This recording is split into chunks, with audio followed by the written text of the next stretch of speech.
Kazi hii nimeanza mwaka 1995.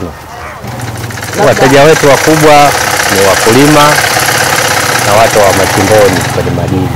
Mafanikio toka nianze kazi hii, nimejenga nyumba moja, jenga mafremu ya maduka.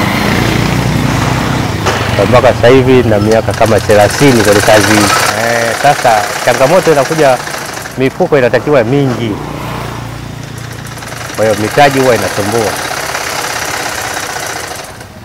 Sababu kwa kutwa moja tunachora mifuko mpaka 2000, 1000. Inaisha siku moja. Mifuko 2000 au 1000.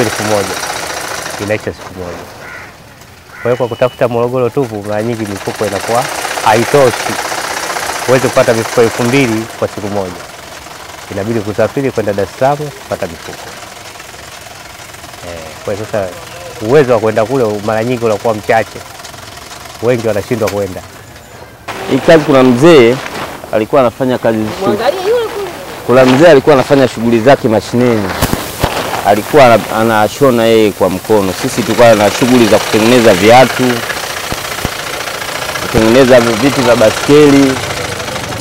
Sasa yeye alikuwa anapita lakini alikuwa anashona kwa mkono. Kwa hivyo tunashona, akatuomba tumsaidie. Kwa hiyo yeye ndio mtu wa kwanza kabisa kutuwezesha sisi kujua hii kazi.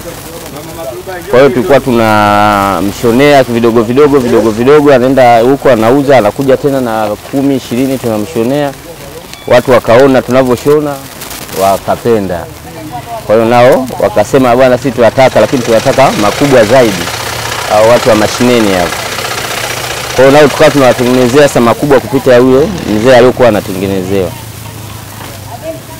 Baada ya kutengeneza mashineni, wakawa wanaenda nayo mashambani, kufika mashambani wakayapenda kuyatumia. Siku hizi mikeka imekuwa adimu, mazingira sijui wanakamatwa maliasili. Kwa hiyo wakaona kumbe mbadala wake ni tuweza tukapata haya madude tukaendelea na shughuli za shamba.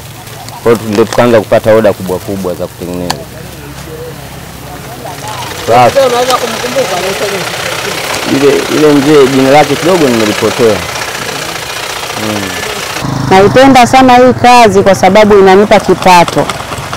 Hicho kipato kinanisaidia mambo yangu madogo. Sawa napewa na mume wangu, lakini nakuwa na mambo mengi ya kufanya kuweza kunisaidia. Naipenda sana hii kazi kwa sababu mimi mwenyewe nimeipenda hii fani, na tunawasaidia wananchi kwa kufanyia mazao na vitu vinginevyo. Haya yanatumika sehemu nyingi, kuvunia, misibani, kukalia, labda wanatumia wacheza mpira kufunga uzio wa mpira. Kwa hiyo na takriban na mambo madogo. Kila mmoja hii turubai anachukua, anakuwa na majukumu nayo. Mwingine anaenda kufanya labda anazungushia nyumbani kwake kwa muda, huku anajenga. Mwingine anakalia msibani, wengine wanaenda nayo haya maturubai mashambani anawaingizia kipato na wao pia cha kuvuna yale mazao yao kuleta mijini, masokoni.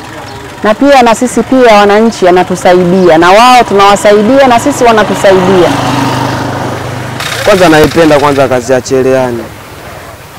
Naipenda sana kazi yangu na nataka yani niwe nao hivi milele na milele mpaka nitakapoa na maisha yangu nini. Yani nimeipenda kwa ujumla. Ni kazi ambayo nzuri. Inanipatia 200, 300 nakula, navaa, ndio hivyo. Naambia wapambane au maisha sio. Wale maisha sio wanapoelekea dunia hii. Dunia ya mwisho wanapoelekea jamani. Tutafute hela, ni kazi yote itapotokea. Kama umeacha shule, jiingize tu kwenye kazi yoyote ile. Ambao utapata 200, 300 nakula. Na ambao ni halali sio ambao sio halali. Kazi yote ile. Hamna kazi ngumu, hamna kazi nyepesi duniani. Kazi zote ngumu. Changamoto tulikuwa nayo mwanzo yani ni kwanza kwenye uongozi wetu wa mtaa. Wanalaumu kwa tunachafua mazingira. Kwa hiyo sasa tunakusanya salabizi. Sasa mtafuta kama usiku mnatia moto ili isichafue mazingira. Lakini baadaye sababu ya kupata soko Kwa ndo kama hivyo sasa, ikifika tuamu tunakusanya jaza huko tunapeleka huko. Yaani kama mzigo kama huo unaoona mamangu, huo unaweza pata 4,000. Haya maturubai haya nanunua, haya yanaitwa majafafa, nanunua kwa ajili ya wakati wa kuvuna. Huwa tunatandika chini, alafu wale wavunaji wanaweka juu mpunga ule, alafu wanapiga, alafu kina mama wanapepeta, alafu ndo tunajaza kwenye mifuko. Ndio kama unavyoona nunua mifuko hiyo maturubai yao, naenda zangu shamba.